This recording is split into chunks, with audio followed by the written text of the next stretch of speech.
मेरा नाम पंकज है और मैं मथुरा का रहने वाला हूँ।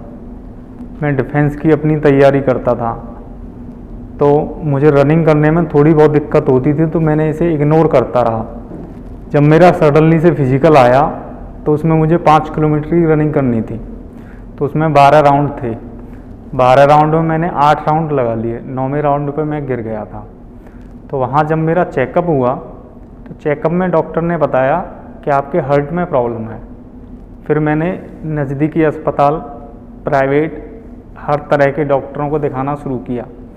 सभी लोगों ने ईसीजी करके, इकोलॉजी करके, सब लोगों ने ऑपरेशन के लिए फॉरवर्ड करना शुरू कर दिया। फिर हमें हमारे परिचित मिले, उन्होंने हमें डॉक्टर रचित सक्सेना का पता बताया और उनके बारे में बताया। फिर मैंने उनके बारे में नेट से रिसर्च किया, कई प्रकार की वेबसाइट से देखा, उनके अच्छे रिव्यू थे, अच्छे स्टार थे। फिर मैं उनसे मिलने के लिए गया, लेकिन उस वक्त कोरोना बहुत ज़्यादा है, तो इसलिए मन नहीं कर रहा था ऑपरेशन कराने का। फिर भी मैंने सोचा कि एक बार मिल लेता हूँ, अचानक से कोई प्रॉब्लम खड़ी ना हो जाए। तो जब मैं डॉक्टर साहब से मिलने गया, डॉक्टर साहब ने बोला कि कोई नहीं, कोरोना में आपके इलाज में कोई दिक्कत नहीं आएगी। मिस्टर पंकज जो मेरे पेशेंट हैं, ये यूपी के रहने वाले हैं और इनको हार्ट में एक इन्फेक्शन, जिसको कि मेडिकल टर्मिनोलॉजी में रूमेटिक हार्ट डिजीज़ बोलते हैं, उससे ग्रसित थे। और उस बीमारी के कारण इनके हार्ट के अंदर का एक वॉल्व, जो लेफ़्ट साइड का वैल्व होता है, जिसको कि मेडिकल भाषा में माइट्रल वैल्व बोलते हैं, उस वैल्व में सिकुड़न की बीमारी थी। और ये सिकुड़न इतनी ज़्यादा थी कि जो नॉर्मल वैल्व का साइज़ जो करीब 2.5 से 3 सेंटीमीटर का होना चाहिए, वो इनके केस में सिकुड़ करके 0.5 सेंटीमीटर का हो गया था। जिससे कि आप अंदाज़ा लगा सकते हैं कि वाल्व में जो ब्लड को निकलने की जो रास्ता है वो बहुत ही बारीक हो गया था, जिसकी वजह से इनको बहुत सारी दिक्कतें रहती थी। सांस फूलना, घबराहट होना, खाने पीने में परेशानी होना, रात में सोने में परेशानी होना, कई बार रात में सोते सोते सांस फूलने लगती थी। ये परेशानी इनको 1-1.5 साल से थी। और अचंभे की बात यह है कि परेशानी होते हुए भी, कार्डियोलॉजिस्ट को कंसल्ट करते हुए भी, ये जानते हुए भी कि इनका इलाज ऑपरेशन द्वारा हो सकता है, ये और इनके परिवार काफ़ी परेशान थे। क्योंकि कई सारी गलत धारणाएं जो हमारे कम्युनिटी में मौजूद हैं कार्डियक सर्जरी को लेकर, हार्ट की सर्जरी को लेकर के, उनकी वजह से कई लोग जैसे कि ये मिसगाइड हो जाते हैं। इनके दिमाग में कई सारी परेशानियां थीं, जैसे कि इनको लगता था कि हार्ट का ऑपरेशन जो है वो बहुत मुश्किल ऑपरेशन है, क्योंकि इसमें बहुत लंबे समय तक अस्पताल में भर्ती रहना पड़ता है, आईसीयू में रहना पड़ता है, ऑपरेशन के बाद चलना फिरना मुश्किल होता है, दर्द बहुत होता है। इस प्रकार की बहुत सारी गलत धारणाएं थी, जिसकी वजह से ये पिछले 1.5 साल से बहुत परेशान थे और चाहते हुए भी इलाज नहीं, हार्ट का ऑपरेशन नहीं कराना चाह रहे थे। जैसा कि आप देख सकते हैं, अभी इनका ऑपरेशन हुए 7 दिन हुए हैं और ये ऑलरेडी ऑपरेशन के 24 घंटे बाद ही उनका उठना बैठना, चलना फिरना, साधारण दिनचर्या शुरू हो गई थी। ये ऑलरेडी घर जाने के लिए तैयार हैं, जिसमें अस्पताल में ही ये कम से कम एक बार में आधा किलोमीटर चलना, सीढ़ी चलना, ये सारा काम ये ऑलरेडी कर रहे हैं। मुझे 2 दिन आईसीयू में रखा गया।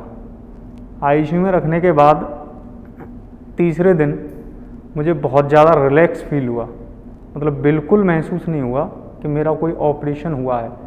क्योंकि मैं जब सर्दी जुकाम हो जाता था मुझे नॉर्मली घर पे, तो मुझे 5-6 दिन में रिकवरी होने में टाइम लगता था। यहाँ मेरा ऑपरेशन हो गया तो मैं तीसरे दिन रिकवर हो गया, चलने फिरने लायक। आज मैं बिल्कुल स्वस्थ हूँ, खूब अच्छा महसूस कर रहा हूँ। पंकज की बीमारी के बारे में उनके मम्मी पापा से मुझे पता चला। उनके मम्मी पापा ने मुझे बताया कि इस तरह की पंकज को दिक्कत आ गई है। फिर पंकज से मैंने पूछा तो उसने भी मुझे अपनी सारी डिटेल बताया कि मैं रनिंग के लिए गया, वहाँ गिर गया और वहाँ के डॉक्टर ने मुझे बताया कि आपको हार्ट की प्रॉब्लम हो सकती है, आप किसी अच्छे डॉक्टर को दिखाइए। मैंने कहा कि तुम सबसे अच्छे डॉक्टर को दिखाओ। ये कई जगह दिखाया, आगरा दिखाया, अलीगढ़ दिखाया, दिल्ली दिखाया, लेकिन दिल्ली दिखाने के बाद ये बहुत डिप्रेस हो गया। फिर इसने मुझसे बात किया। हमने कहा घबराने की कोई दिक्कत नहीं है, तुम सही जगह गए नहीं। क्योंकि हमारे भी आस पड़ोस में लोगों ने इस तरह के ऑपरेशन कराए हैं, अपना लाइफ नॉर्मल जी रहे हैं। पहले तो मैं इसको डिप्रेशन से बाहर निकाली, फिर संपर्क में आया, चूँकि एज इसकी कम थी और जीवन इसकी काफ़ी लंबी है। तो मैंने कहा कि तुम घबराओ नहीं, तुम डॉक्टर को दिखाओ।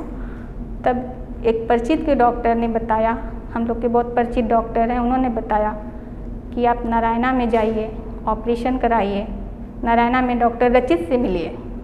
जब मैं यहाँ पे आई, एंट्री गेट पे आई, और एंट्री गेट पे आते ही हम लोग सैनिटाइज हुए। हॉस्पिटल के अंदर जब आया, जब यहाँ के प्रॉपर सबको यूनिफॉर्म में देखा, समय समय पे ये लोग अपना हाथों को सैनिटाइज कर रहे हैं, दूरी बना के रह रहे हैं, तो हमको थोड़ा अच्छा लगा, सुरक्षित महसूस हुआ कि हम अच्छे जगह पे आए हैं, मेरा पेशेंट कोविड से सुरक्षित रहेगा। फिर यहाँ पे हम एडमिट हुए। एडमिट के दौरान भी हमसे जो मिलने आता था वो पहले अपने आप को सैनिटाइज करता था, और मैंने ये भी देखा कि यहाँ पे समय समय पे पूरा हॉस्पिटल सैनिटाइज हो रहा है।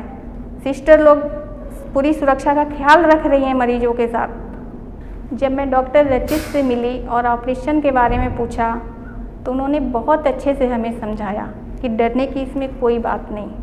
फिर इसको लेके मैं एडमिट हुई और इसका ऑपरेशन इतने अच्छे से हुआ कि पता ही नहीं चला, न उसे पता चला न मुझे पता। मुझे तो 2 दिन ये आईसीयू में लगा, मैं मिलने गई, मुझे तो बिल्कुल ये नॉर्मल लगा, अपने पैरों पे चल रहा था। आईसीयू से निकलने के बाद ये अपने वार्ड में आया और आज ये 8 दिन हो गए हैं और ये अपने पैरों पे पूरी तरह से चल रहा है। और मैं ये कहना चाहती हूँ कि अगर कम एज में आप लोगों को इस तरह की प्रॉब्लम आ रही है तो आप बिना डरे, बिना झिझके आप यहाँ आए और डॉक्टर से, डॉक्टर रचित से आप मिले, संपर्क करें, आपका सारा डर खत्म हो जाएगा। इनके द्वारा हम आपको सिर्फ एक यही मैसेज देना चाहते हैं, क्योंकि मैं जानता हूँ कि हमारी हिंदुस्तानी कम्युनिटी में लोगों में बहुत सारी गलत धारणा है, जिनके कारण वो लोग जानते हैं कि इलाज की ज़रूरत है, लेकिन फिर भी डर के मारे और कुछ इन गलत धारणाओं की वजह से अपना इलाज नहीं कराते हैं, परेशानी झेलते रहते हैं। और कई बार कई सालों बाद जब छोटी सी बीमारी बड़ी बीमारी बन जाती है तब हमारे पास आते हैं, जिसमें बड़ा ऑपरेशन भी करना पड़ता है और ख़तरा भी ज़्यादा होता है और कभी कभी उतना फ़ायदा भी नहीं होता है। इसीलिए सबसे ज़रूरी जो है वो ये है कि सही समय पे इलाज कराना। इसलिए समय पे इलाज कराएं, यही आपके लंबे भविष्य के लिए हितकारी होगा। अब मैं बहुत खुश हूँ, जिस दौड़ में मैं गिरा था मैं उस दौड़ में दोबारा से भाग सकता हूँ। डॉक्टर साहब ने बताया है कि तुम अपने ड्रीम दोबारा से पूरे कर सकते हो और मैं अपनी तैयारी दोबारा से शुरू करूँगा।